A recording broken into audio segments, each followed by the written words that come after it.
Snow was already killing Ellie Hargrove when she heard the sound that changed everything.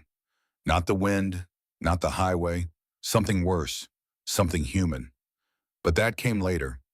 First, there was just the cold and the dark and the long stretch of Interstate 90, cutting through the Montana night like a scar that refused to heal. She had been walking for 6 hours, maybe 7. Time lost its shape out here the way it always did when the temperature dropped below what a body was built to handle. Her sneakers were soaked through socks, frozen stiff against her skin. The denim jacket she wore belonged to someone who had never walked a highway in winter, someone who bought it for fashion and donated it to a shelter when the stitching came loose. Trash jacket for a trash girl. That was what her stepfather would have said. And for 3 days now, walking west out of Spokane with nothing but frozen highways and colder memories, Ellie had not been able to argue with him. She was 17 years old. She had no home, no phone that worked, no money, and no plan beyond the next mile of asphalt. In her backpack, she carried exactly 3 things that still mattered. A rolled-up hoodie that did not fit anymore but still smelled like the last apartment where she had felt safe, the one on Division Street, where her mother used to hum while she cooked and the radiator clicked all night like a heartbeat in the wall. A photograph of her little brother Tommy, 8 years old, grinning with 2 missing teeth syrup on his chin, one arm wrapped around her waist like she was the only solid thing in his entire world. And a bus ticket to Seattle crumpled and ripped in half by her stepfather's hands 3 days ago, right before he shoved her out the front door in Spokane and locked it behind her. Too much trouble, he had said, just like your old man. Disappearing is the only thing your family knows how to do. So Ellie disappeared, not because she wanted to, because the door was locked and the neighbors pretended not to hear, and the social worker's number went straight to voicemail, and the shelters in Spokane were full, and the highway was the only thing that did not ask questions or demand identification or tell her she was someone else's problem. She walked because there was nothing else to do. One foot in front of the other, the way the counselor at her middle school used to tell her when things got bad. You cannot fix everything at once, Ellie. You just keep moving. One step, then another, and eventually the road takes you somewhere you did not expect. The counselor had been fired a year later for budget cuts. The school had replaced her with a pamphlet rack in the front office. Ellie had taken a pamphlet once about coping with family instability. She read it behind the bleachers during lunch period and then used it to wrap a sandwich she stole from the cafeteria because she had not eaten since the day before. That was the year she learned that advice was something people gave you when they could not give you anything useful. Trucks hammered past in the right lane, spraying road salt and dirty slush across the shoulder. Not one slowed down. Not one flicked on a turn signal or pulled to the side to ask why a teenage girl was walking alone on the interstate after midnight in a snowstorm. To them, she was invisible, another shape in the dark. A problem that belonged to no one, just another homeless kid on the side of the road. A thing you looked at for half a second in your side mirror and then forgot before you reached the next mile marker. The wind shoved at her back like it was trying to erase her from the earth entirely. Her fingers had gone numb inside thin gloves, 2 sizes too big, the kind someone leaves at a shelter donation bin, because they are falling apart. And falling apart is all a girl like Ellie deserved. Her breath came out in ragged clouds that vanished the instant they touched the night, like even the air she exhaled did not want to be associated with her. She thought about Tommy.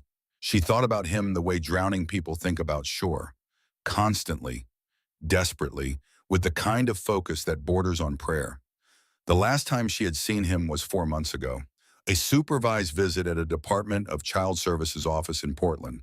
Tommy had been wearing a shirt that was not his, sitting in a plastic chair that was too big for him, swinging his legs because his feet did not reach the floor. He had drawn her a picture during the visit, a house with a red door and 2 stick figures in front of it, one tall, one short, both smiling. That is us, he had said, when we get our own place. Ellie had folded the picture into her pocket and held it there for the entire bus ride back to Spokane, pressing it against her thigh like it was the deed to a house that existed somewhere in a future she was not sure she would live to see. The picture was gone now, lost in the chaos of being thrown out, but the image was burned into her memory. A house, a red door, 2 stick figures.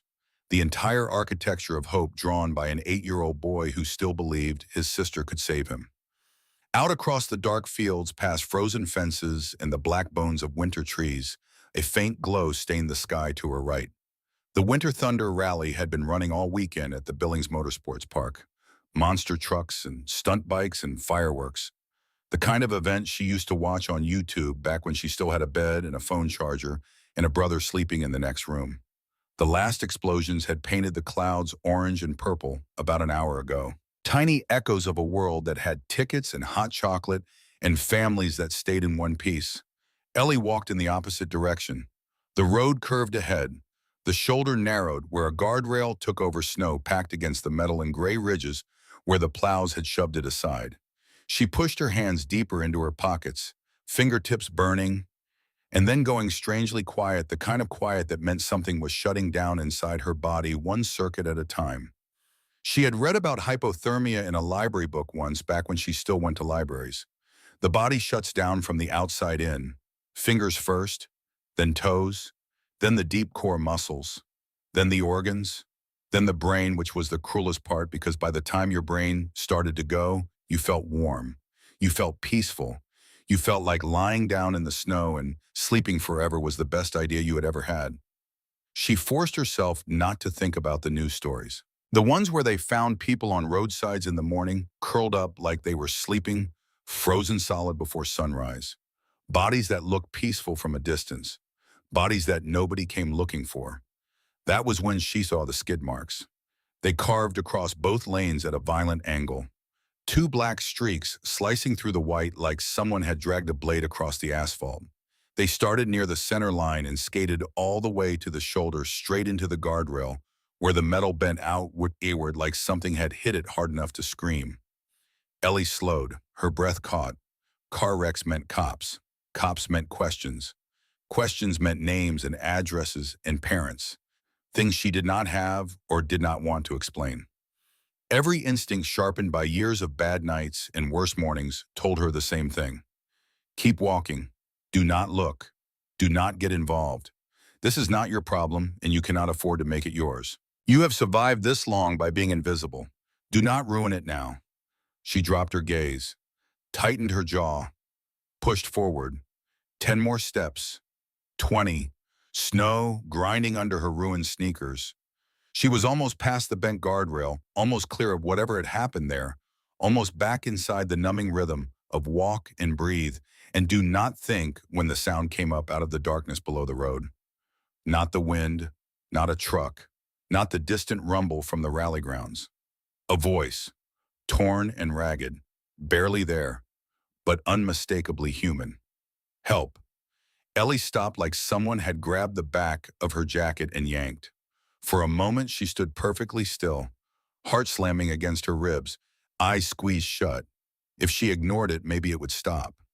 Maybe it was the road settling, ice cracking, her own exhaustion playing tricks after 3 days of walking on almost no food and less sleep. The brain does strange things when it is starving and freezing and running on nothing but adrenaline and grief. Help, fainter now, like it was trying to crawl out of a throat full of blood and failing. Her stepfather's voice rose up inside her skull, ugly and familiar, as a scar she had stopped trying to hide. You are useless, Ellie. You are nothing but trouble. If you disappeared tomorrow, nobody would even notice. Nobody would care. The world would keep spinning and not one person would stop to ask where you went. The cold bit at her ears. Wind shoved at her back. She could pretend she never heard it. Nobody knew she was out here. Nobody would blame her for walking away. The world had been walking away from her since she was born. Why should she be any different? Why should she care about a stranger in a ditch when the whole world had decided not to care about her? Then another voice cut through, smaller, younger. Tommy's voice from the last phone call before the state took him and put him in a foster home in Oregon. You are my sister, Ellie. You are the only good thing. Do not let them make you think you are trash. Her body moved before her fear could stop it. Ellie crossed to the guardrail and grabbed the freezing metal with both hands. The cold shot through her gloves and into her bones like electricity. She leaned over. The embankment dropped away steeply, a white slope broken by rocks and dark scrub brush, falling maybe 15 feet into a ditch that ran along the highway like a wound. For a heartbeat, all she saw was more snow. White on white, the world reduced to one color and one temperature, and one relentless message: give up, lie down, stop fighting. Then her eyes found the shape. Something big and black lay crumpled at the bottom of the ditch, half buried in drift. A motorcycle, chrome dulled by frost. Back wheel still turning slow, clicking softly in the silence. Exhaust hissing into the cold like a dying breath being pushed through clenched teeth. Next to it, twisted at an angle no body should bend, a man lay on his back in the snow. One leg pinned under the machine. One arm flung out, palm bloody and raw against the white. His leather vest was torn at the shoulder, but even from up here, the patches were visible in the moonlight. Curved letters across the top rocker.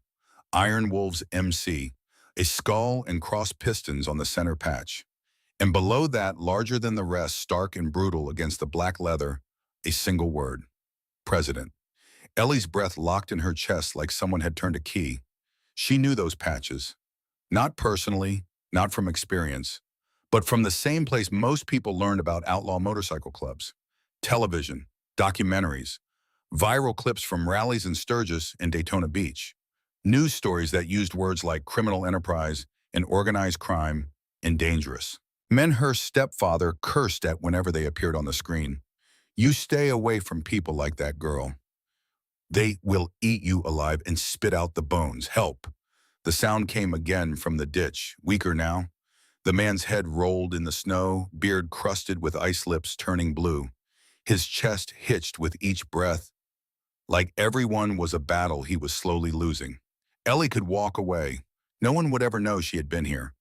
The snow would keep falling, covering the tracks, erasing the evidence. By morning, somebody with a badge, in a warm car, and a cup of coffee would find whatever was left and write a report and close a file and move on with their lives. But the photograph in her backpack pressed against her spine like a brand. Tommy, 8 years old, syrup on his chin, one arm around her waist. You are the only good thing. And the pastor's wife at the shelter in Laurel 2 nights ago pressing a paper cup of soup into Ellie's hands, with fingers that smelled like onions and soap, looking at her with eyes that did not judge, saying something Ellie had not believed at the time, but now felt rising in her chest like a tide. Trash does not stop to help. Trash does not care. Trash does not jump a guardrail in a Montana snowstorm for a stranger bleeding in the dark. If you do those things, then you are not what they told you. No matter how many times they said it, Ellie swung one leg over the rail. For a moment, her foot hung above the slope, the drop yawning beneath her wind, clawing at her clothes, every sensible part of her brain firing at once.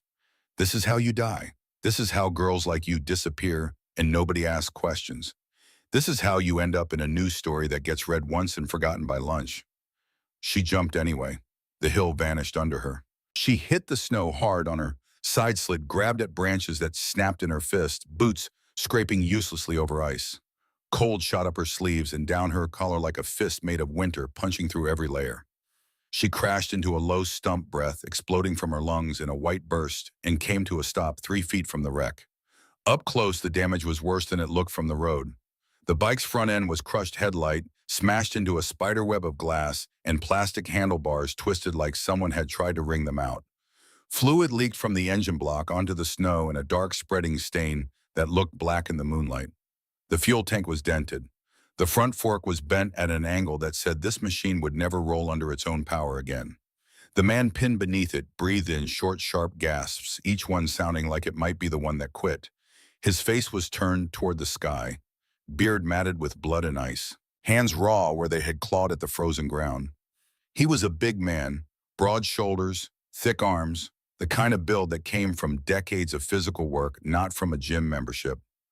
But all that size meant nothing when a 700-pound motorcycle was lying across your thigh and the temperature was dropping and nobody was coming. His eyes opened when Ellie crawled closer. Gray irises bright and sharp even through the pain. They found her in the dark and held on like she was the last thing in the world worth looking at. For one long heartbeat, they just stared at each other. A 17-year-old homeless girl in a thrift store jacket, and a man whose vest said he owned every dangerous mile of this highway. You are going to die down here, some cold, practical part of Ellie's brain said. Him too. Both of you frozen solid by morning, and the plows will find you when the sun comes up And they will put you in the same news story and nobody will understand how you ended up in the same ditch. She shoved the thought aside and dropped to her knees beside him, snow soaking through her jeans, instantly cold, climbing up through her kneecaps and into her thighs. Hang on, she said. Her voice shook so hard the words nearly broke apart. I got you. I am right here. The man's cracked lips twitched. Almost a smile, almost a laugh. A skinny kid with no gloves and no plan, telling a dying man she had things under control. He tried to shift his leg, and the sound that ripped out of his throat made Ellie flinch backward. A raw animal sound that echoed off the snowbanks and came back weaker. Do not move, she blurted. Just stay awake. Talk to me. Stay with me. Can you tell me your name? Can you tell me where it hurts? The man's eyes flickered. Everywhere, he managed. The word came out on a breath that smelled like blood and cold metal. Ellie looked at the bike, at the way it pinned his thigh against the frozen ground at an angle that made her stomach turn. She had taken a first aid class one sophomore year before she dropped out. She remembered the teacher saying something about crush injuries, about how the weight had to come off or the tissue would tighten, about how time was the enemy, about how you had to act even when acting felt impossible. Ellie planted her feet in the snow, wrapped both hands around the bent handlebars and pulled. The Harley did not move, not an inch, not a fraction. It sat on the frozen ground like it had grown roots. Pain shot up her arms, white-hot and immediate from her wrists through her elbows and into her shoulders. She bit down on a scream, shifted her grip, braced her feet wider, tried again. The metal felt welded to the earth, fused by cold and weight, and the cruel physics of a 700-pound machine resting on frozen ground. The muscles in her back screamed. Her vision went gray at the edges. Stars popped in her peripheral vision, tiny white explosions that had nothing to do with the sky. Kid, the man rasped. His voice was softer now, almost gentle. The kind of tone people use when they are telling you to stop hurting yourself on their behalf. Ellie ignored him, pulled harder. Her shoes slipped. She felt caught herself, got back up, gripped the handlebars again. Her shoulders felt like they were being pulled from their sockets. Her spine felt like it was being bent in half. Every muscle in her body was firing at maximum, dumping adrenaline and cortisol, and everything else her 17-year-old frame could produce into a single act of desperate, stupid, beautiful defiance against gravity and cold, and the weight of a machine that outweighed her by 500 pounds. For one single heartbeat, the bike lifted. An inch each, maybe two, just enough to shift the pressure, just enough to create a gap between metal and flesh. The man sucked in a breath and yanked his leg free, boots scraping across ice body, twisting sideways with a grunt that sounded like it came from somewhere deeper than pain. The Harley crashed back down with a dull final thud that shook the ground and sent a ripple through the snow. Ellie stumbled backward, fell to her knees, hands burning chest, heaving like she had sprinted every mile between here and Spokane in the last 30 seconds. You are out of your mind, the man whispered. A broken laugh riding in his breath like a passenger who did not belong there. You are heavy, Ellie muttered. The words came thin and breathless and utterly without thought. Her teeth were chattering hard now, sweat cooling on her neck and back even as the cold gnawed through her shirt and into the spaces between her ribs.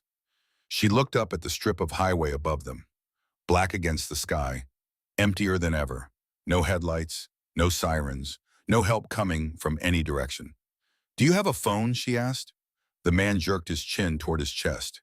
Inside pocket, right side. Ellie dug into the leather vest with shaking fingers, working past the torn fabric and the patches and the smell of blood and engine oil until she found a smartphone slick with blood. The screen bloomed to life under her thumb, bright against the dark. No lock, just a list of recent calls with names that sounded like a world she had no business touching. Tank, Sawyer, Clubhouse, Holt, emergency. She hesitated for one beat, one single heartbeat of doubt. Then she hit the one marked emergency. The line rang once. A voice answered, low and hard as iron. Yeah, there has been a wreck, Ellie said, words falling over each other like they were racing to get out before her courage ran dry. I am on Interstate 90 eastbound, just past the Billings Motorsports Park exit. Your guy went off the road. He is alive, but he is bad. Real bad. His leg was pinned. I got the bike off him, but he needs an ambulance, and I do not have a phone that works, and he is losing blood, and the cold is—" She stopped, realized she was rambling, took a breath. "Who is this?" the voice said. "Just a kid," Ellie said. "But if you do not get people here fast, your president is going to freeze to death in a ditch." Silence on the line.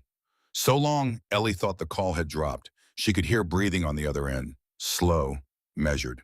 The breathing of someone who had received bad news before and knew that the first 10 seconds after hearing it were the ones that mattered most. When the voice came back, it was colder than the snow. "Stay with him. Do not let him fall asleep. We are coming." The line went dead. Ellie stared at the phone, then at the man in the snow. The word president on his chest suddenly felt heavier than the motorcycle had been. Every story she had ever heard about men who wore patches like these piled up inside her head. Violence and loyalty and codes she did not understand.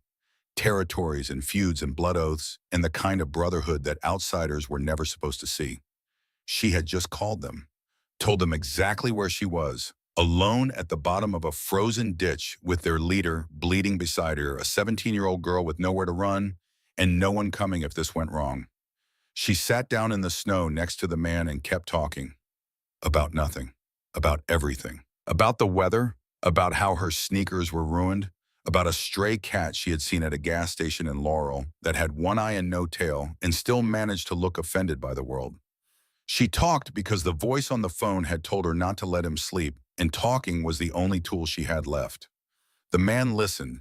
His breathing was ragged but steady. His eyes stayed open, fixed on her face like her voice was a rope he was holding onto in the dark. "You got a name, kid?" he asked at one point. "Ellie," she said. "Ellie Hargrove." Something happened behind his eyes, a flicker, but his face was too wrecked with pain for her to read it. "Ellie," he repeated, like he was testing the weight of it, like the name meant something he could not quite reach. Above them, the night trembled. At first, she thought it was the wind picking up strength, a gust from the north pushing harder across the open fields. Then she heard it for what it really was, a low, distant rumble rolling across the dark, too steady to be thunder, too layered to be a single engine. One motorcycle, then 3, then 10, then so many that the air itself seemed to vibrate from the inside out, the ground humming beneath her knees, the guardrail above buzzing like a struck tuning fork. Ellie looked up. Headlights crested the rise in a long, unbroken line cutting through the falling snow like a river of white fire. They came over the hill and kept coming, stretching back farther than she could see, each one a bright point in the darkness, each one a decision someone had made to ride through a snowstorm in the middle of the night because a phone rang and a voice said their president was down. They were not sending a car. They were bringing an army. Engines filled the night until it felt like the highway was breathing. Motorcycles lined up tight on the shoulder front wheels, at the guardrail, headlights washing over the bent metal and spilling down the embankment in bright cones that caught every snowflake falling through the dark. Silhouettes moved behind the beams, big shapes in leather and denim, patches catching the glare like armor. 750 motorcycles, 750 riders, all of them here because a homeless girl called a number on a bloody phone and said your guy is dying. One figure swung off the lead bike and stepped forward. The rest followed without a word, like a wave breaking in perfect silence. The first man had a gray beard cut close to his jaw shoulders that filled his leather vest completely, and eyes that found Ellie before they found anything else. Their gazes locked across the distance between the road and the ditch. Ellie felt pinned, a skinny teenager outlined by headlights, every breath a white cloud blood on her hands that was not hers. She knew what she looked like to them, a homeless kid alone with their president bleeding at her feet. She could be a trap. She could be bait. She could be the reason this happened. She could be anything. Then the man's eyes dropped to the wreck and his face changed, hard lines snapping into shock and fury, and something that looked like grief held at arm's length by sheer force of will. "That is Forge," someone shouted from the road above. "That is Forge down there." Everything moved at once. Bikers flowed over the guardrail like water over rocks.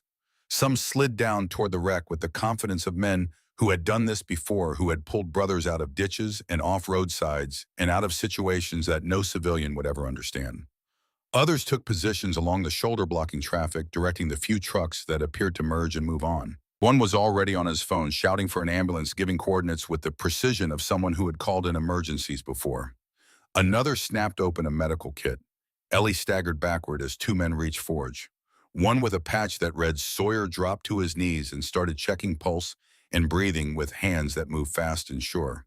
The other braced Forge's neck with careful practiced grips. "What happened?" Sawyer barked. His voice was all business. No fear, just information being gathered at speed. "He was already down here when I heard him," Ellie said. Her voice sounded like it belonged to someone else. Someone smaller. Someone standing very far away. "The bike was on his leg. I lifted it so he could pull free." "You moved the bike," Sawyer said. Not a question, not an accusation. A measurement. He looked at Ellie for a beat longer than necessary, like he was recalculating something about her that did not fit his initial assessment. The bearded man from the lead bike slid down the embankment with more control than anyone else. Boots finding purchase on the icy slope like he had been walking terrain like this his entire life. His vest read Iron Wolves MC Montana, a name patch over his heart. Holt. He leaned over Forge eyes, scanning the damage with the focus of someone who had seen this before, who had stood over broken brothers on roadsides and in hospital rooms and in places where the world came apart and knew exactly how bad it could get. "Brother," he said quietly, voice steady as a foundation. "Stay with me." Forge's eyelids flickered. His gaze found Holt held for a moment with the kind of recognition that goes deeper than names and then slid sideways and landed on Ellie. "Kid," he whispered, voice like gravel dragged through broken glass. "Told you they would come." His head rolled to the side. The ambulance arrived, red and blue lights painting the snow in alternating washes. EMTs slid down with a stretcher and a backboard. Collar on, legs secured, Forge strapped down tight. Ellie pressed herself against the snowbank, trying to disappear, trying to be invisible the way she had spent her entire life learning to be. One EMT glanced at her. "You all right, kid? I am fine." The oldest lie in the world. Forge was carried up the hill and loaded into the ambulance. Doors slammed, sirens screamed. The red lights spun away into the snowstorm and vanished like they had never been real. Silence dropped into the space like something heavy falling from a great height. Ellie stood in the brightness of all those headlights, suddenly aware of how many men were watching her. Hundreds of them, still as stone, waiting for something she did not understand. Holt climbed back up to the shoulder and held out a gloved hand. "Come on." Ellie stared at it, a hand attached to a man attached to a world she had been warned about her entire life. "Stay if you want," Holt said. "But the state police will be here in 3 minutes. You look how you look. They will ask questions you do not want to answer." That logic cut through every wall Ellie had built. She grabbed his wrist and was hauled onto the shoulder in one clean pull. The strength in that grip surprised her. Not violent, just certain. The kind of strength that came from pulling people up out of bad places so many times it had become muscle memory. The line of motorcycles stretched farther than she could count. Every rider watching her. She felt measured, weighed, judged by a jury that did not use courtrooms or gavels, but had standards that were just as absolute. A trooper arrived. Questions. Statements. Holt answered most of them with the practiced calm of a man who had dealt with law enforcement before, and knew exactly where the lines were. When the trooper asked Ellie if she had somewhere warm to go, she thought about the underpass in Laurel, the shelter line that turned people away after 9. "The locked door in Spokane." "No," she said quietly. "She is coming with us," Holt told the trooper. "Our brother is in surgery. She should be at the hospital." The trooper studied him, then studied Ellie, then nodded. A younger biker brought a spare helmet. Ellie stared at her warped reflection in the black shell fingers tingling with cold, and something she could not name as 750 motorcycles waited in a silence that felt louder than any engine she had ever heard. She had never been on a motorcycle before. By the time she realized there was no safe way to say no, Holt was already walking her toward a matte black Harley near the front of the formation. The helmet was heavier than it looked, the padding cold against her ears. The strap fumbled against her jaw until Holt reached over and snapped it in place with one quick motion, like he had done this for scared people before. "Swing your leg over," Holt said. "Hold on to me or the bar, but do not let go." Her heart hammered. The bike's engine rumbled beneath her like a living thing vibration, humming up through the frame and into her legs and into her chest. She slid onto the back seat and felt 1,000 eyes track the movement.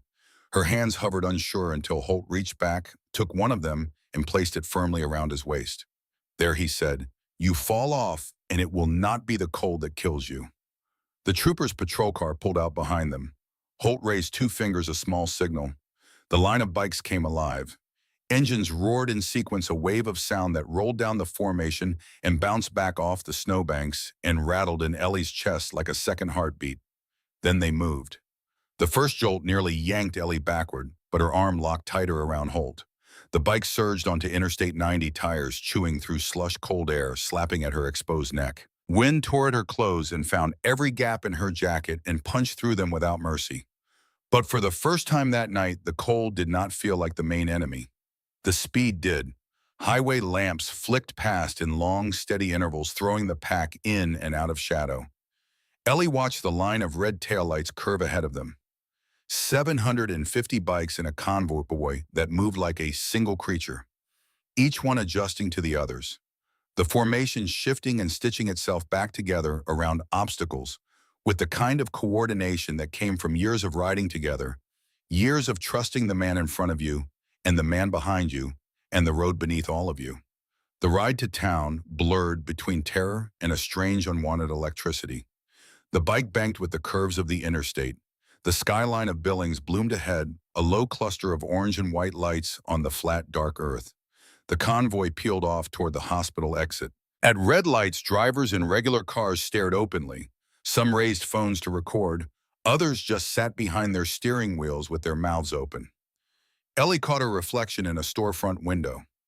A thin girl clinging to the back of a machine she had no business being on, swallowed by leather and chrome, and a world that did not make room for people like her. They rolled into the hospital parking lot like a storm arriving. Engines cut one after another until the sudden quiet made Ellie's ears ring. Breath smoked in the cold as riders dismounted. Helmets came off to reveal faces that all shared the same tightness around the eyes. Nobody joked. Nobody lingered by their bikes. They moved toward the emergency room entrance in a wave. Inside the hospital smelled like antiseptic and old coffee. Fluorescent lights buzzed too bright after the dark highway. The waiting room was small compared to the flood of patches that tried to press into it. Nurses at the front desk went pale when they looked up and saw what was coming. "Sir," one of them started. "You cannot all be in here." Holt lifted both hands slightly, palms out. A gesture that said more than words. "We know," he said. "We just want to know where they took our president. We will wait wherever you tell us." The nurse hesitated. Her eyes flicked from the vest to the trooper now walking in behind them. "He is with them," the trooper said. "They are here for the victim." The word victim landed in Ellie's chest like a stone. Like Forge was already gone. "Trauma bay," the nurse said. "Surgery prep. You can wait in the side room. Only a few at a time." "We will rotate," Holt said. He turned and pointed. You stay here. The rest take the side hallway. Stay out of everyone's way. Nobody gives anyone in this building trouble. You hear me?" A murmured agreement rolled through the group. For a moment, Ellie saw the club as something other than a wall of leather and danger. There was order here, rules, structure. They listened to him the way soldiers listened to a commander they respected. Not because they feared him, because they trusted him. Hours passed, coffee from a vending machine, plastic chairs, the low murmur of men trying to talk about anything except what was happening behind the surgery doors. Ellie sat near the wall, knees pulled up to her chest, watching and listening and trying to make herself small enough to disappear. Then the doctor appeared. Green scrubs under a white coat, surgical cap still on, lines of exhaustion carved deep around his eyes. "You here for the motorcycle accident?" he asked, looking at Holt. Forge, Holt corrected. The doctor took a breath. "He is alive, for now. We repaired what we could. The leg was badly damaged, but we managed to save it. The head trauma is the bigger concern. He is in a medically induced coma. Could be hours, could be days, could be longer." Relief and dread twisted together in Ellie's chest. "Alive, but not really here." "Can we see him?" Holt asked. "One at a time. Immediate family first." Holt hesitated, then looked at Ellie. Something unspoken moved through his expression. A decision being made in real time. He has no blood family here, Holt said quietly.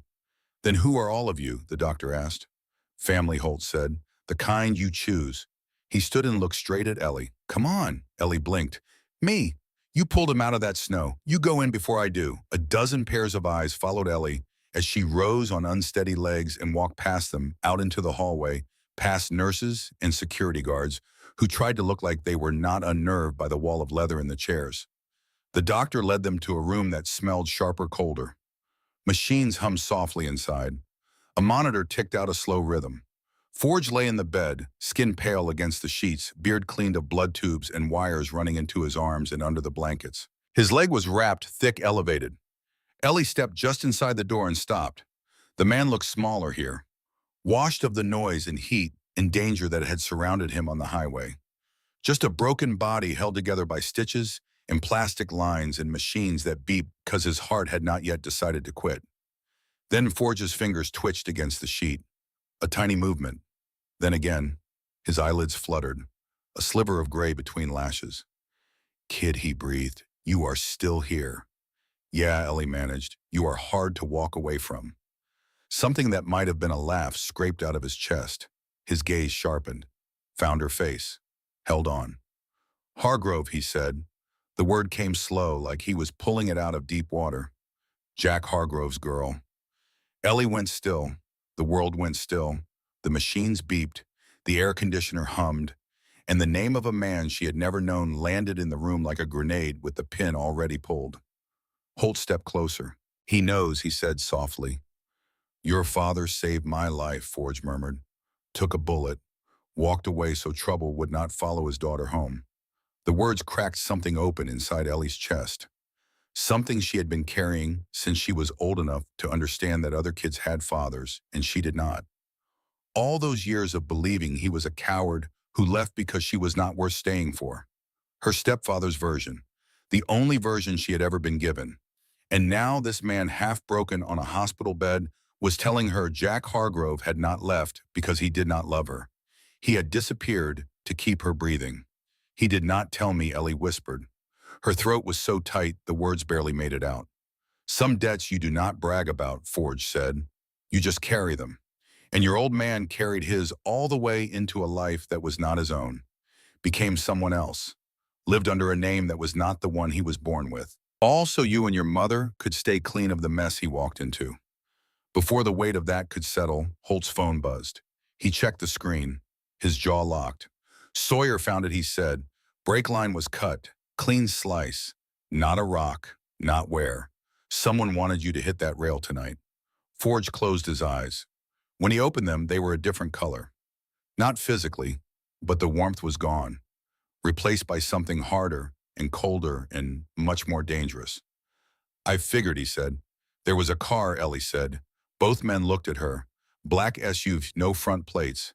It rolled up slow when I was still down in the ditch with him. Did not stop. Just watched for a few seconds.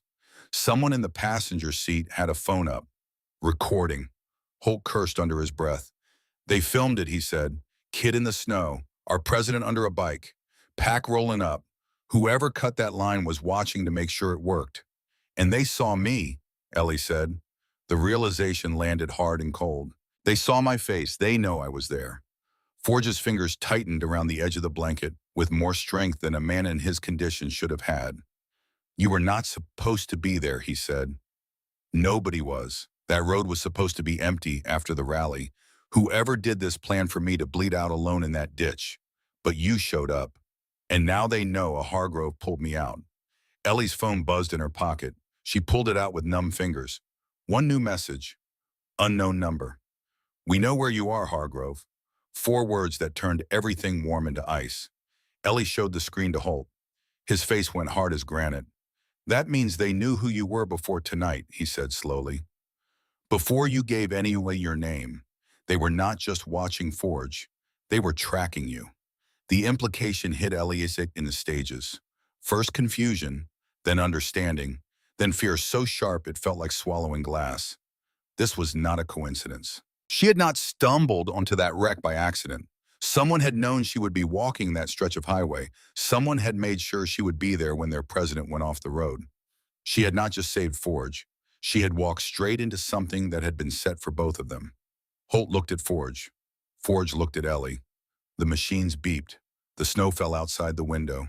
And somewhere in the Montana darkness, a black SUV with no plates was already uploading a video that would change everything. Change of plans, Holt said. His voice left no room for discussion. You are not sleeping alone tonight. The clubhouse sat on the edge of Billings like something the city had tried to forget. A low cinder block building tucked behind a motorcycle repair shop with bars on the windows and security cameras angled at every approach. The kind of place that did not advertise and did not apologize for what it was. Holt pulled his bike around back where the lot opened into a fenced compound. More motorcycles in neat rows. A fire barrel smoldering in the corner. Men standing around it smoking their leather vests catching the orange glow. They looked up when Holt and Ellie rolled in, eyes tracking her like she was a problem they had not been briefed on. This is Ellie, Holt said to no one in particular. She stays here tonight. Anyone with a question about that can bring it to me now. Silence. Then an older man with a gray ponytail and a scar running from his eyebrow to his jaw nodded once. No problem, brother. Inside the building was warmer than she expected. Wood paneling on the walls, a long bar with stools, pool table in the corner, worn leather couches arranged around a television playing late news on mute. It smelled like motor oil and old smoke and coffee that had been sitting on the burner since sometime last week. A younger man, maybe mid-20s, looked up from the couch, Finch based on the patch on his vest. He had the kind of face that still carried softness around the edges, the look of someone who had not yet been fully reshaped by the life he had chosen. She the one, Finch asked. She saved Forge, Holt said. That makes her family until someone proves otherwise. Holt walked her down a narrow hallway to a door marked with a strip of tape. Prospect room. Inside was a single bed, a small dresser, and a window with bars. Clean sheets. A lamp. Nothing fancy, but it was more than Ellie had seen in 3 days. More than she had slept on in a week. The bed was a real bed with a real mattress and real blankets, and she had to stop herself from lying down immediately and sleeping for a year. Lock the door, Holt said. Do not open it for anyone but me or Sawyer. If something feels wrong, you yell. Half the club sleeps here. They will hear you. He hesitated in the doorway, hand on the frame like he wanted to say something else but could not find the words for it yet. Your old man would be proud of what you did tonight, kid. Then he was gone. Ellie sat on the edge of the bed and pulled out the photograph of Tommy, 8 years old, missing teeth, syrup chin. She traced the edge with her thumb and thought about a house with a red door and 2 stick figures standing in front of it, both smiling, both together, both safe. Her phone buzzed again. Different number this time. Local area code, Ashobamba. Is this Ellie Hargrove? This is Diane Holloway, social worker with Montana Child Services. I need to speak with you about your brother Thomas. Please call me in the morning. Ellie stared at the message until the screen went dark. Then she lay back on the bed, fully clothed, shoes still on, and tried to sleep with the weight of 2 families pressing down on her chest. The one she was born into, and the one she had stumbled into on a frozen highway 6 hours ago. Morning came too fast and too bright. Someone knocked on the door. Holt's voice filtered through the wood. You decent. He came in holding a paper bag and a cardboard cup of coffee. Egg sandwich from the diner up the road. Figured you could use real food. Ellie took it. The warmth of the cup alone felt like a gift she did not know how to receive. She held it with both hands and let the heat soak into her fingers, which were still stiff from the night before, still carrying the memory of frozen metal and a motorcycle that would not budge. Forge woke up about an hour ago, Holt said. Stable. Doctors say he could be home in a few days if things keep improving. He wants to see you later. Ellie nodded, chewing slowly. The sandwich tasted better than anything she could remember. Simple and hot and real. Bread and egg and cheese, and the knowledge that someone had gone out and bought it for her, specifically not as charity, but as the kind of thing you did for people you considered worth feeding. You get that message from the social worker, Holt asked. Yeah, her name is Diane Holloway. Been doing this work 20 years. She is tough, but fair. If she is reaching out about Tommy, it means something happened. Ellie dialed the number. Diane answered on the second ring. Straight to it, professional, but not cold. Tommy was brought to the emergency room yesterday afternoon with bruising on his arms and back. His foster father, Roger Pike, is under investigation. Tommy has been removed from the home and placed in temporary group care while we sort this out. Ellie's stomach dropped through the floor and kept falling. Is he okay? Physically, yes. Emotionally, he is asking for you a lot. I understand your situation is complicated, Ellie, but I need to know. Do you have stable housing and any means of support? Because if you do, we can start the process of placing Tommy with you instead of leaving him in the system. Ellie looked at Holt. He was watching her with those steady eyes that had seen every kind of trouble the world could produce and still chose to show up the next morning. I have a place, Ellie said slowly, and people helping me. Good. I will need to do a home visit, verify employment or school enrollment, interview references. Standard procedure. But I want you to know if you are serious about this, I will work with you. I am serious. He is all I have. Then let us get to work. The call ended. Ellie sat in the silence of the prospect room and felt something crack inside her that she had been holding shut for years. Tommy was hurt. Some man she had never met had put his hands on her little brother, had hit him on the arms and the back because he talked too much at dinner, had treated an 8-year-old boy like a problem to be solved with fists. And Ellie had been walking highways in the snow instead of being there to stop it. The guilt was a physical thing. It sat in her stomach like a stone and would not move. Holt stood. We will get him, he said, but taking custody at 17 is not simple. You need a legal co-guardian, income, stable housing. The state does not hand children to teenagers even when they are blood. So what do I do? You let us help. The club votes today on making you an official support case. If it passes, I become your legal co-guardian. We set you up in the apartment above the garage. You work for Sawyer, get your GED, and build the kind of life the state cannot argue with. Ellie looked at him, studied his face for the trick, the catch, the angle. She had spent her entire life learning that when people offered help, there was always a cost buried somewhere in the fine print. Why would you do that? You barely know me. Holt's expression shifted. The hard edges softened for a moment, revealing something underneath that looked like memory, like grief, like the kind of knowledge that only comes from having been where she was standing now. Because 17 years ago, your father took a bullet to keep Forge alive. Because last night you jumped into a ditch when you could have kept walking.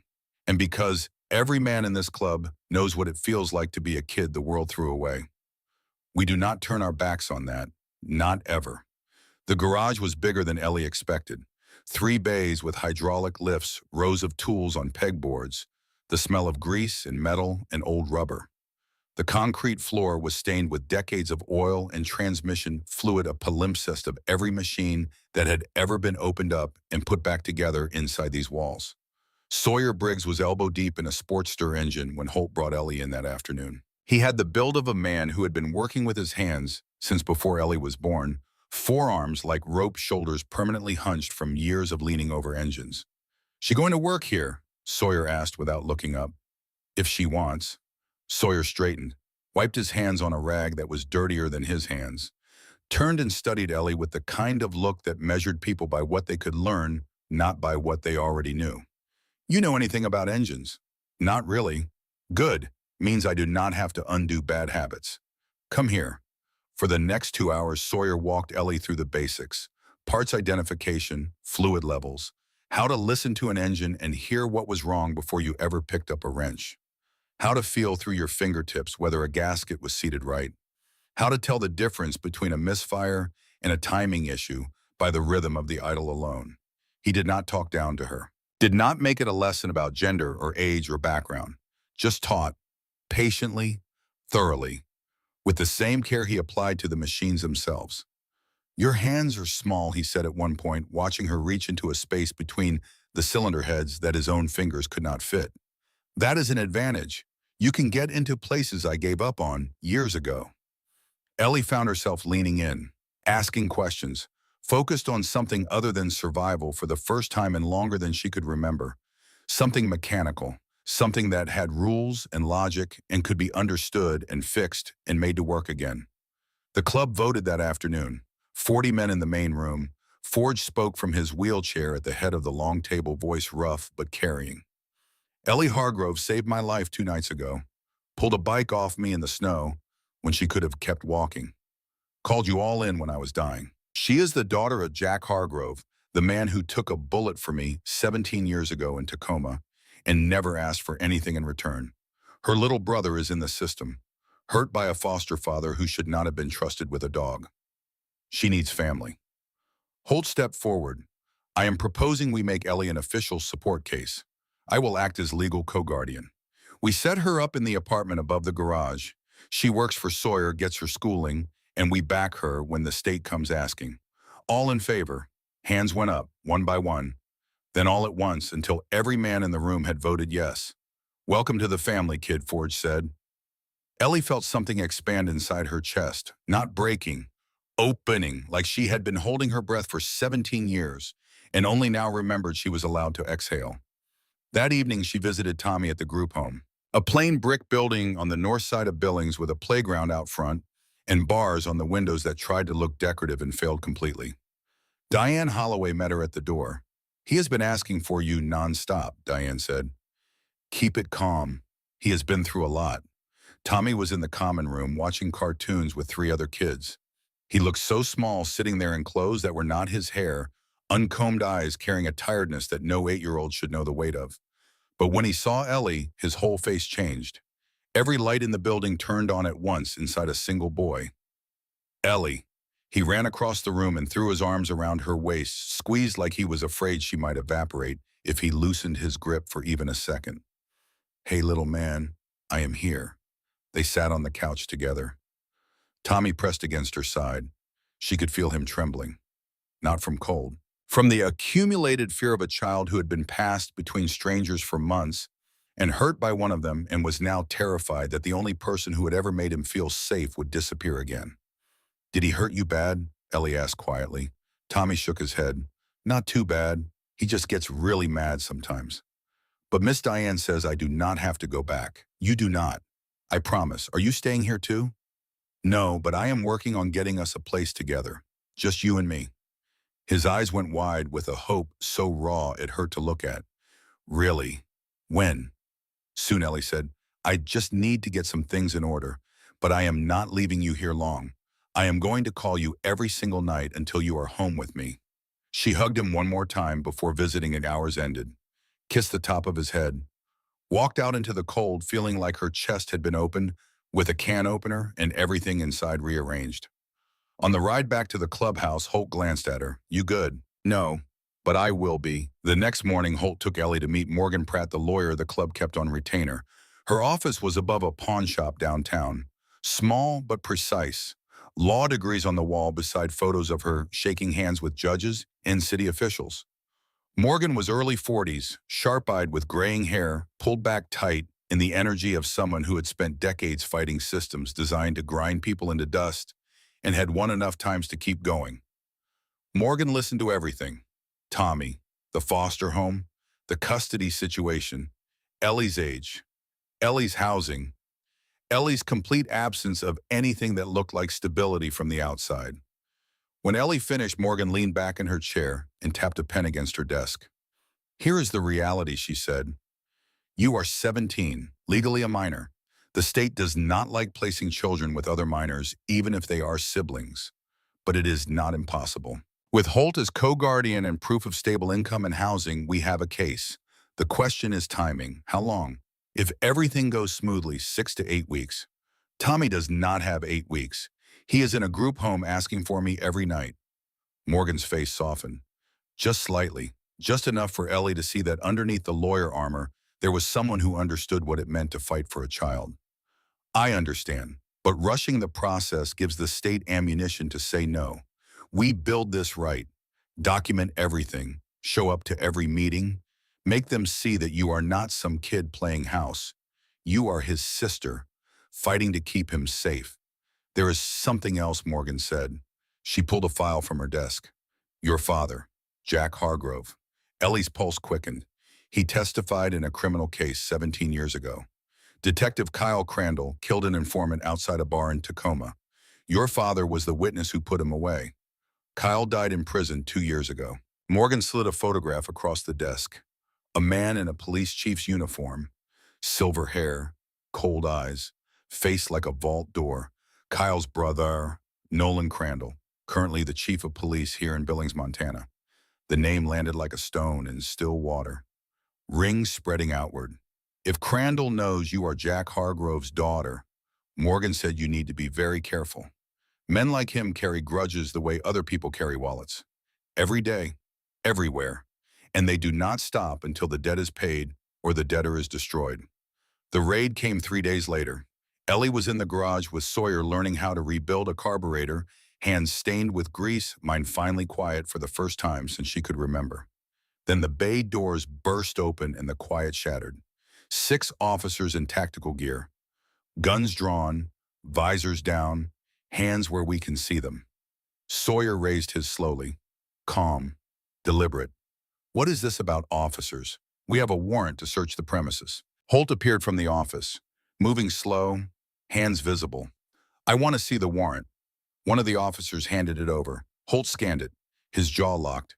This is garbage. You do not have probable cause for this. A man stepped through the door behind the tactical team. Not in gear, in a police chief's uniform, silver hair, cold eyes, the same face from the photograph Morgan had shown Ellie. Chief Nolan Crandall. His gaze swept the garage like a searchlight and locked onto Ellie with the precision of a rifle scope finding its target. Probable cause is my business, Crandall said. Not yours. He walked straight to Ellie, stopped 3 feet away, studied her with the kind of look that peeled people down to their bones, and examined what was underneath without asking permission. You look just like your mother, he said quietly. She cried when the marshals took your father away. Begged them not to, said she had a baby girl at home who needed her daddy. Ellie's hands trembled. She forced them still. Your father destroyed my family, Crandall continued. Sent my brother to prison on a lie. Kyle died in that cage, alone, and your father walked away under a new name, living free, while mine burned to the ground around me. Jack Hargrove told the truth, Holt said from behind. His voice was flat and measured, but underneath it there was something that vibrated like a wire pulled too tight. Your brother murdered a man in cold blood, and the evidence proved it. Crandall's smile was the worst thing Ellie had ever seen, worse than her stepfather's fists, worse than the locked door in Spokane, because it was calm and sure and deeply fundamentally patient. The smile of a man who had been planning something for 17 years and was now watching it unfold exactly the way he wanted. That is your version, he said. He turned to his officers. Search everything. They tore through the garage. Drawers pulled. Toolboxes open. Parts bins dumped. Sawyer and Holt watched with the kind of controlled fury that radiates heat without making a sound. Chief, one of the officers, called from the corner. We got something. Crandall walked over, looked at what the officer was holding up. A small plastic bag. White powder inside. He turned back to Ellie. Well, methamphetamine in the workspace. Whose locker is this? That is Ellie's, Sawyer said slowly. But she did not put that there, and you know it. Crandall pulled out handcuffs. Ellie Hargrove, you are under arrest for possession of a controlled substance. This is a plant, Holt said. You brought that in here. Prove it, Crandall said. He grabbed Ellie's arm, twisted it behind her back. The cuffs clicked cold against her wrists. She heard Holt step forward, heard Sawyer grab his shoulder. Not like this, Sawyer whispered. This is what he wants. Do not give it to him. Not here. Not now. Ellie's heart hammered so hard she could feel it in her teeth. Tommy's face flashed through her mind.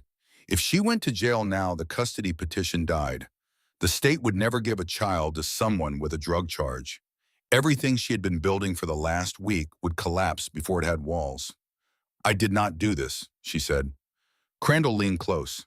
His cologne smelled expensive. His breath smelled like coffee and something sour underneath. He whispered so only she could hear. Your father took everything from me. Now I am going to take everything from you, starting with your brother. The holding cell smelled like bleach and despair. Metal bench, flickering fluorescent light. 4 hours with no information, no explanation, no rights read properly. Just a body in a cage waiting for the system to decide if she mattered enough to process. Ellie sat with her head in her hands and tried not to cry. She had cried 3 times in the last year. Once when Tommy was taken, once when her stepfather locked the door, And once, just once in the shower at the Laurel shelter with the water running so no one could hear, because the exhaustion of being alive and unwanted had briefly become more than she could carry in silence.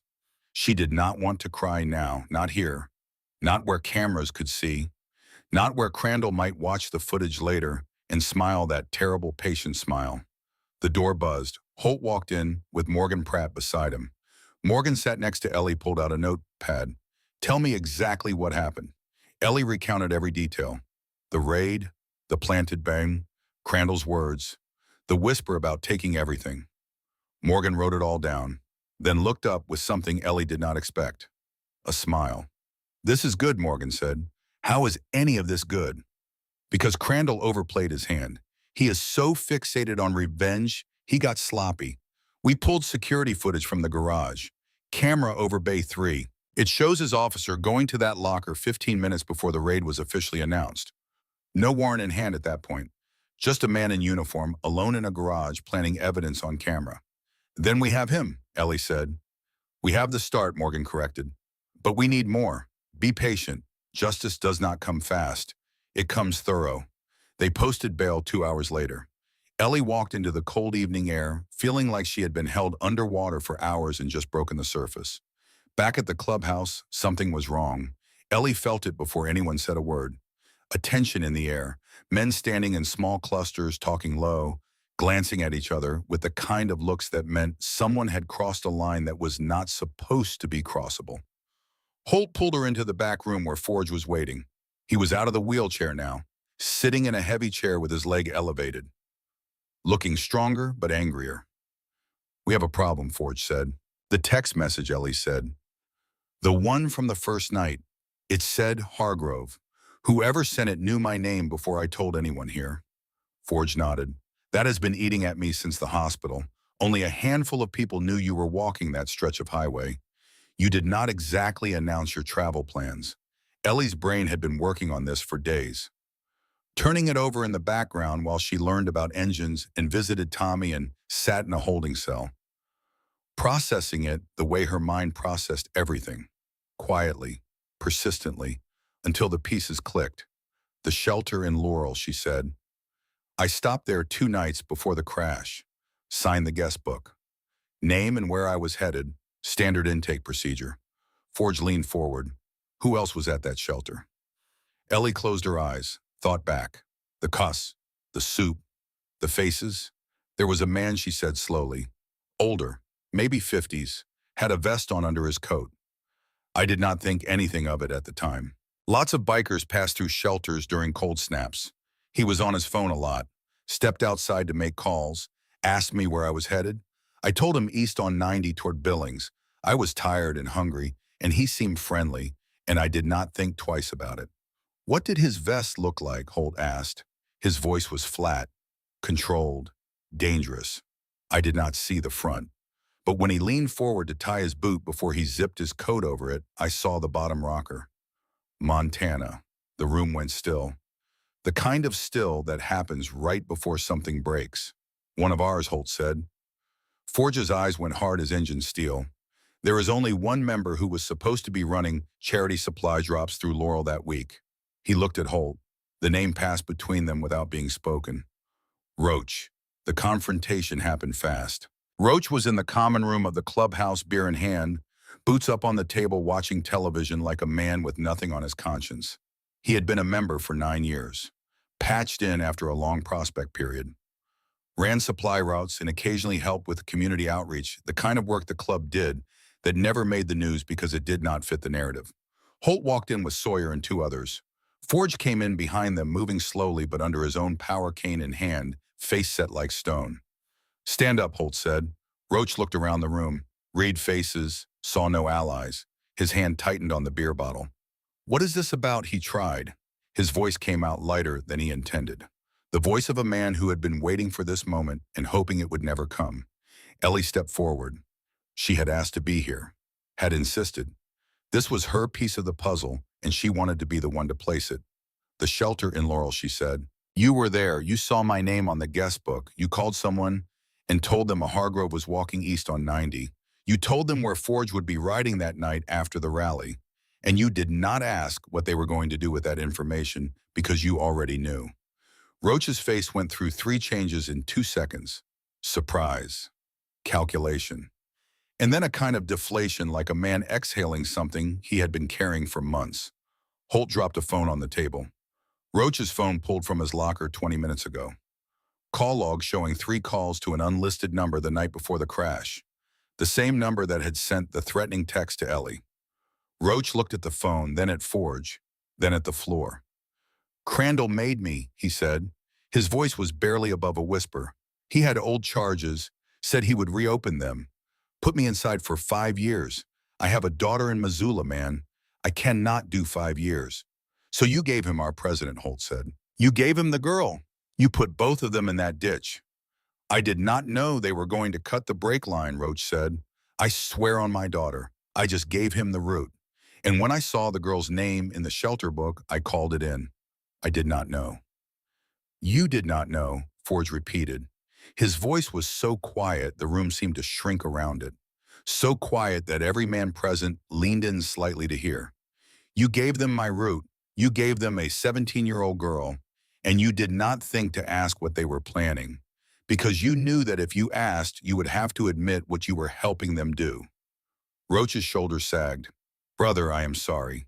Do not call me brother. Take his cut. Holt stepped forward, Ursula. Roach did not resist as the leather vest was pulled from his shoulders. The patches torn free with a sound like roots being ripped from earth.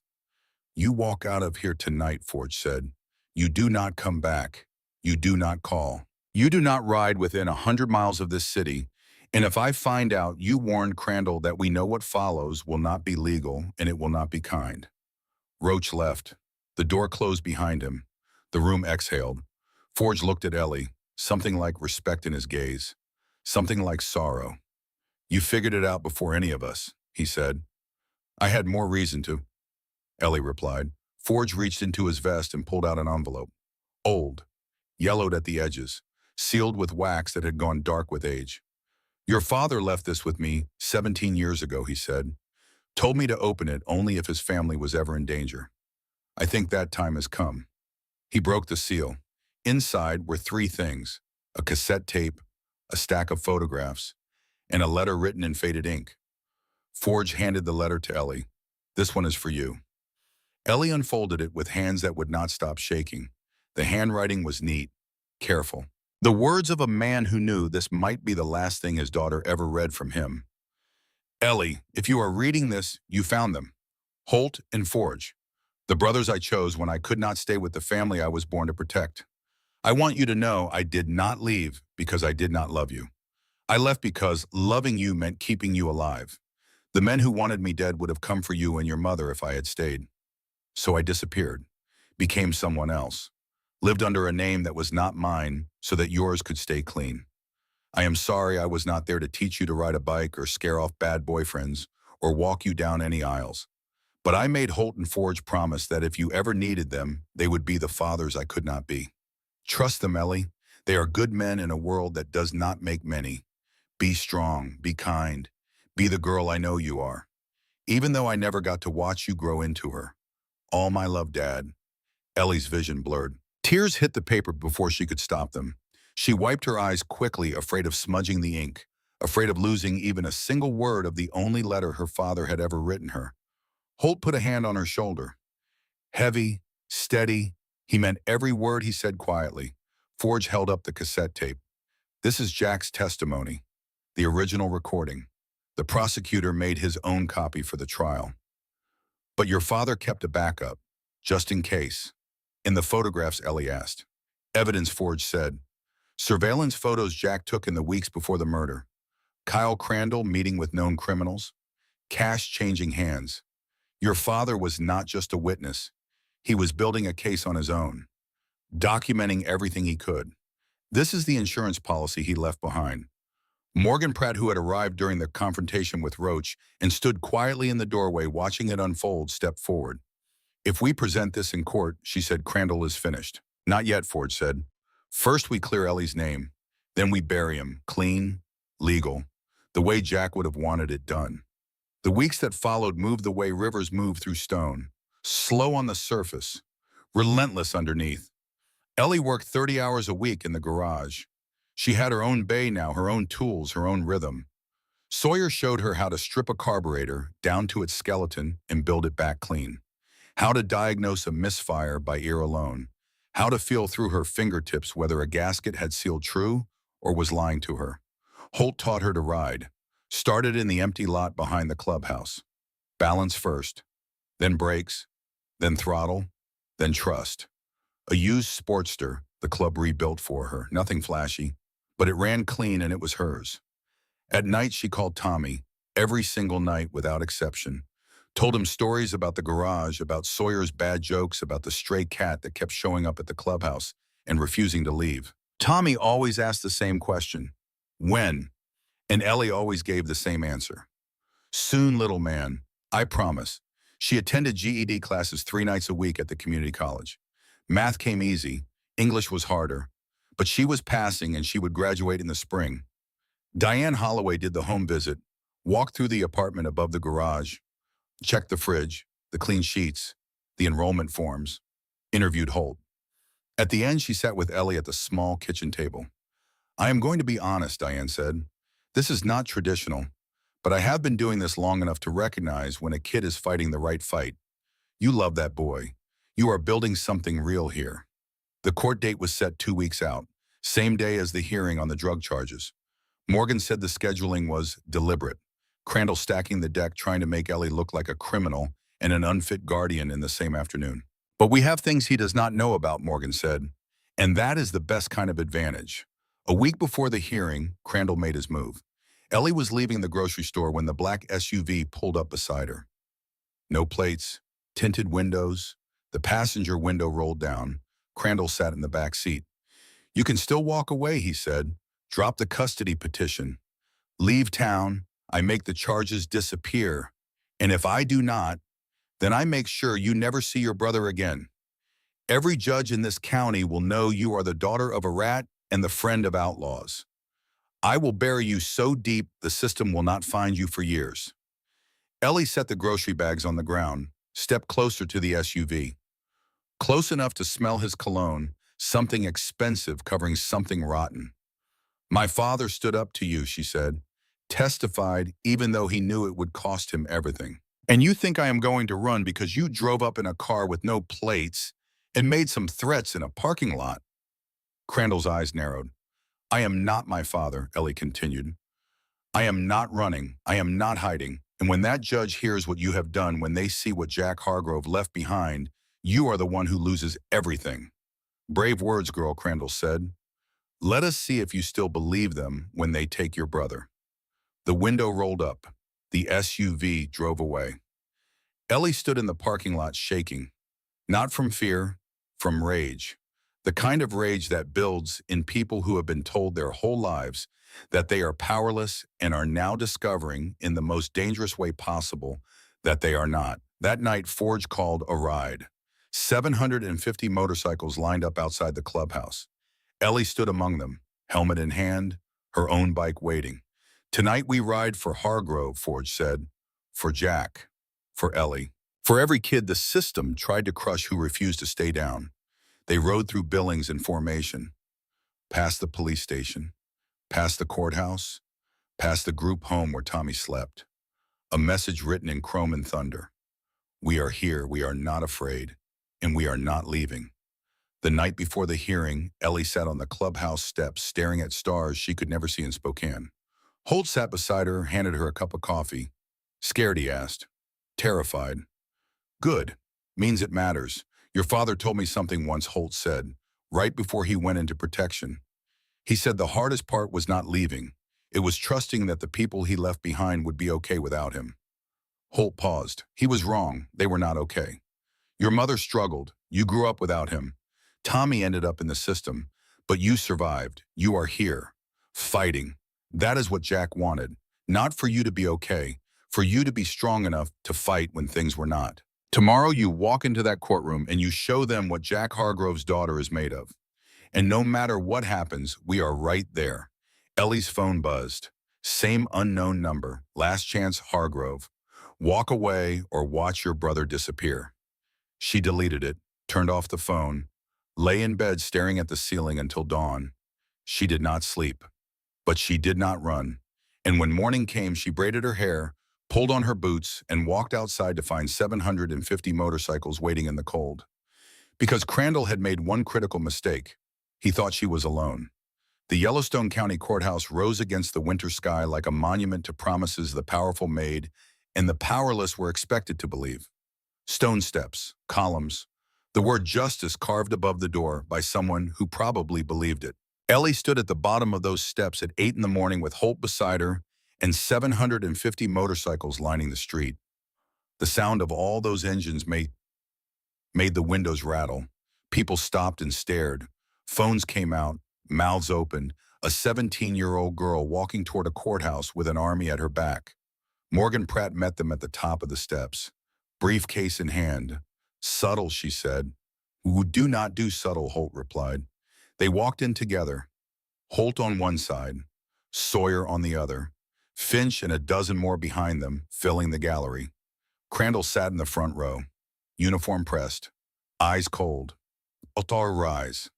Judge Maria Santos entered. Mid-60s, black robe.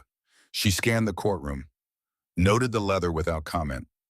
Two matters today, the judge said.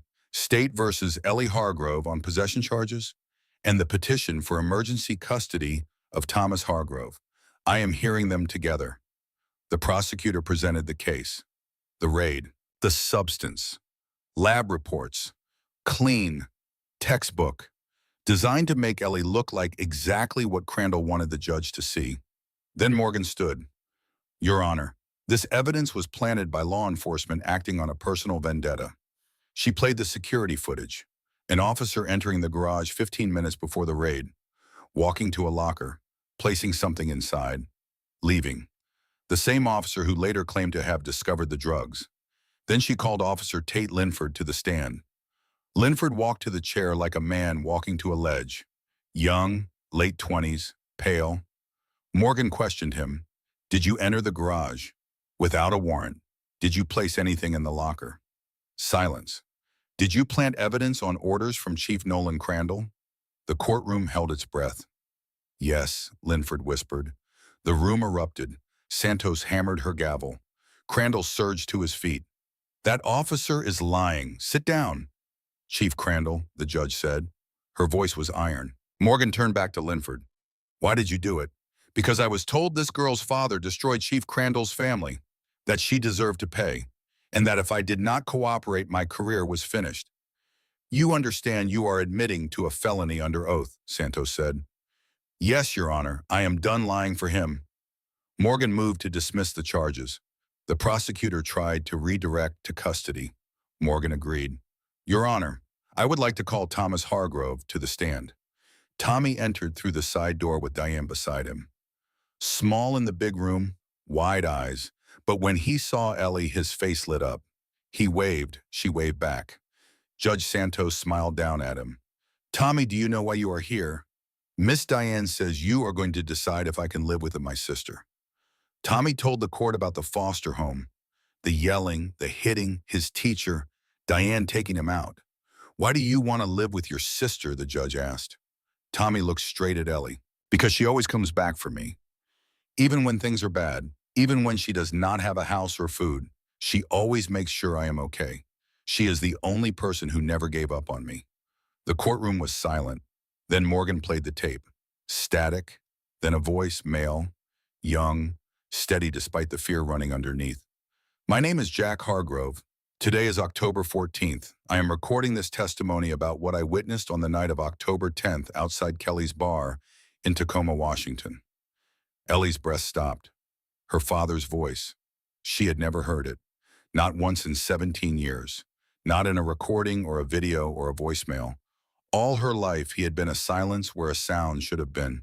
And now he was here speaking from somewhere beyond years and distance and sacrifice filling a courtroom he had never seen. Jack described the murder. Kyle Crandall pulling a weapon. The victim begging. 3 shots. The threat that followed. I tried to run, but the detective saw me. Told me if I said anything he would kill my wife and my unborn daughter. But I cannot stay silent. A man is dead. His family deserves the truth. His voice broke slightly. I know this will cost me everything. I know I will have to leave. Go into hiding, never see my daughter grow up. But some things matter more than safety. Truth matters. Justice matters. A pause, the tape hissed. Ellie, if you ever hear this, I want you to know your daddy loved you. I did not leave because you were not enough. I left because you were everything. And I would rather live 1,000 miles away knowing you were safe than stay close and watch you pay for my mistakes. The tape ended. Silence filled the courtroom. Ellie was crying. She did not try to stop it. Beside her, Holt's hand gripped her shoulder. In the gallery, men in leather sat with heads bowed.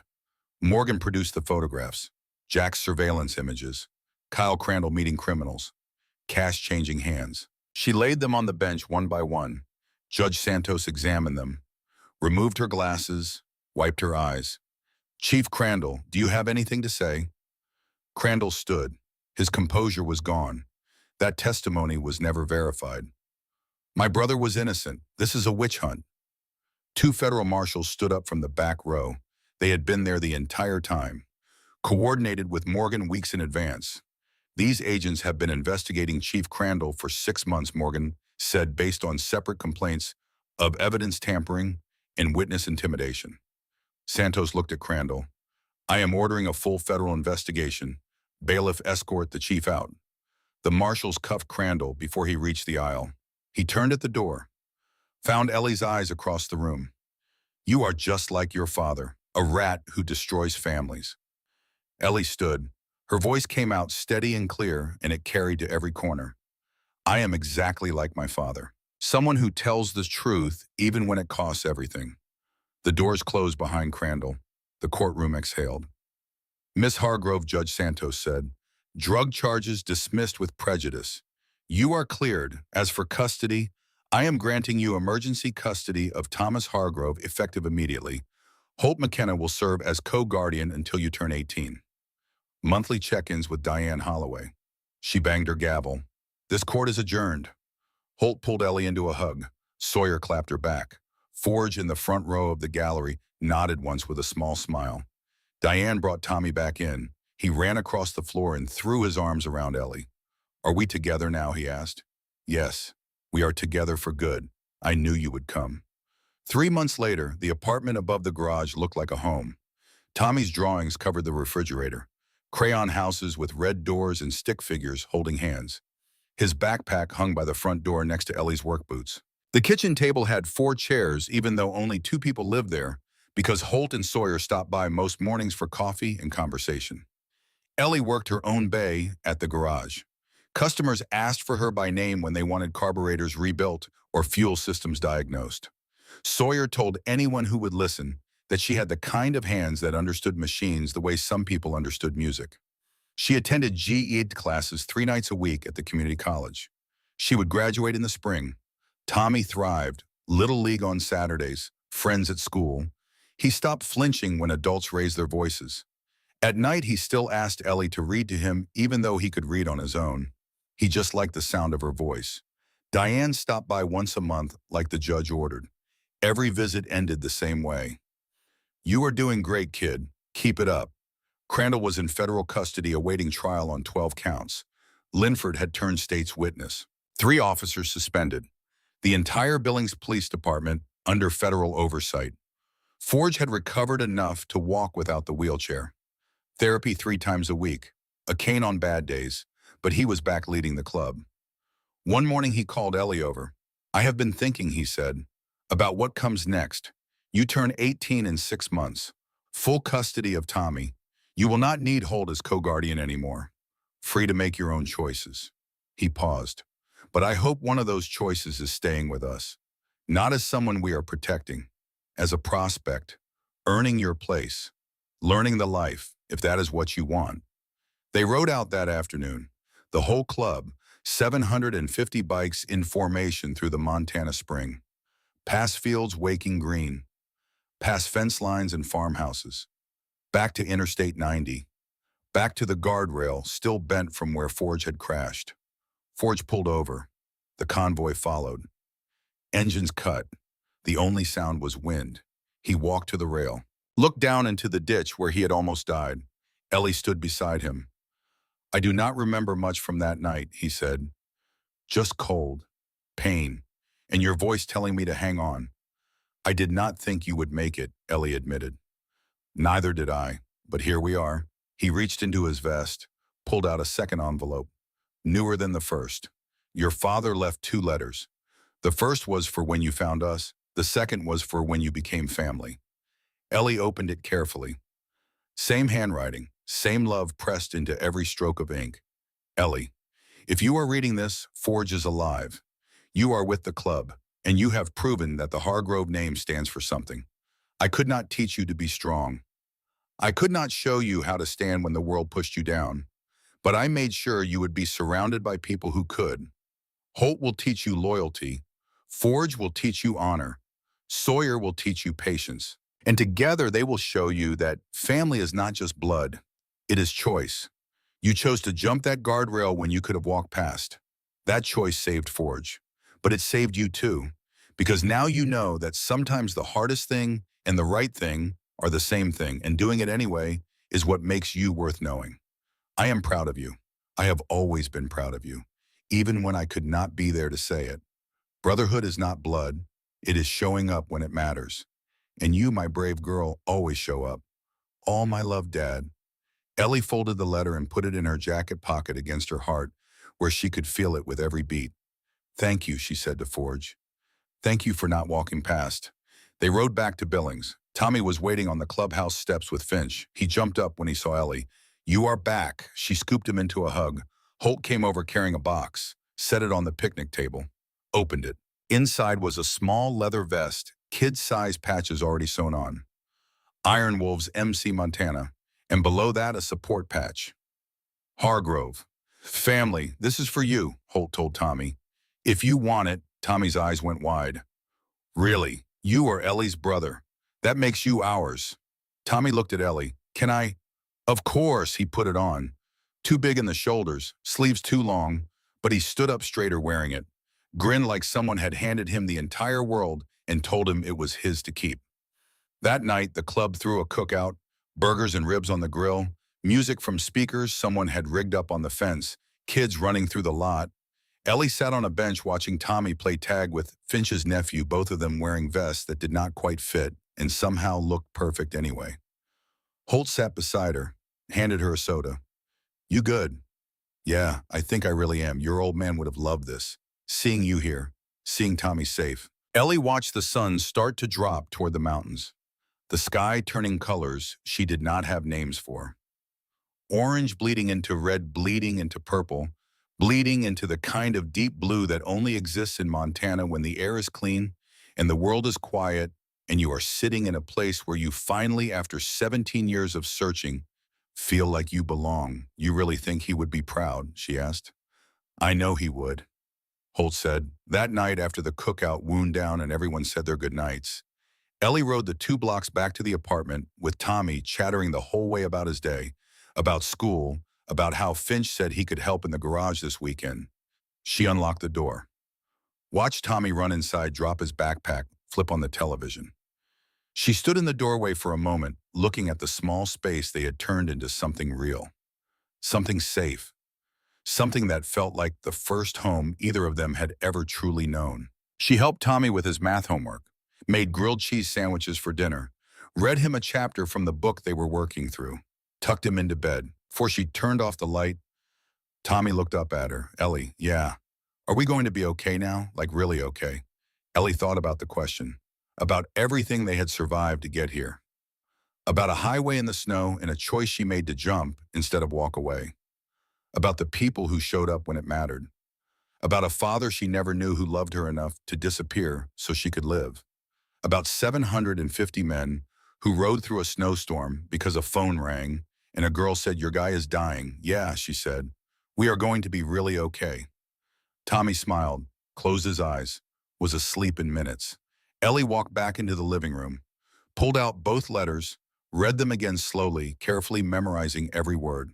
Then she folded them and put them in a box with the photograph of Tommy and the ripped bus ticket and all the small pieces of the life she used to carry. She did not need them the way she used to, but she kept them anyway. Reminders of where she had been, proof that she had survived. She walked to the window, looked out over the garage, the clubhouse down the street, the bikes lined up in neat rows, the lights burning in windows where brothers gathered and family lived. Ellie Hargrove was 17 years old, a high school dropout working toward her GED, a mechanic's apprentice with grease under her fingernails, a sister raising her brother in a small apartment above a garage in Billings, Montana, a girl who had jumped into a snowstorm to save a stranger and found a family in the wreckage.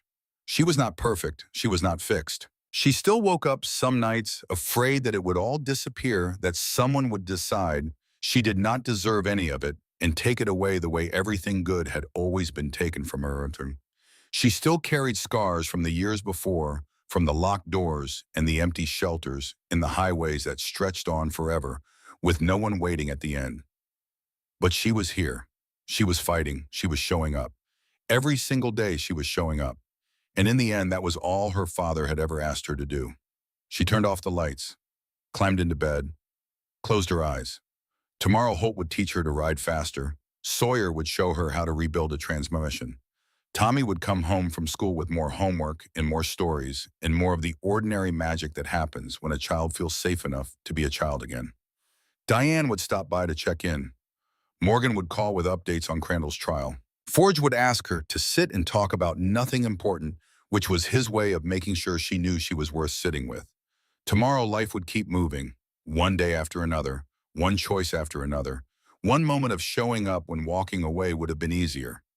But tonight Ellie Hargrove slept in a bed that was hers in a home that was safe, with her brother breathing softly in the next room and 750 motorcycles parked across Billings, ready to ride if she ever needed them. Because some debts are not paid with money or blood or promises whispered in the dark. They are paid by showing up when everyone else walks past, by jumping into ditches when the smart thing is to keep walking, by standing in courtrooms and telling the truth when silence would have been so much easier, by choosing family over fear, brotherhood over isolation, honor over survival.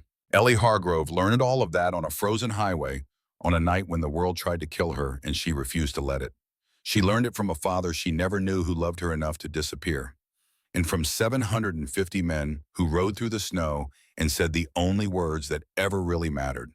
You are not alone anymore. Some families are not the ones you are born into. They are the ones you find when you are freezing in the dark and someone hears you calling for help and decides not to walk away.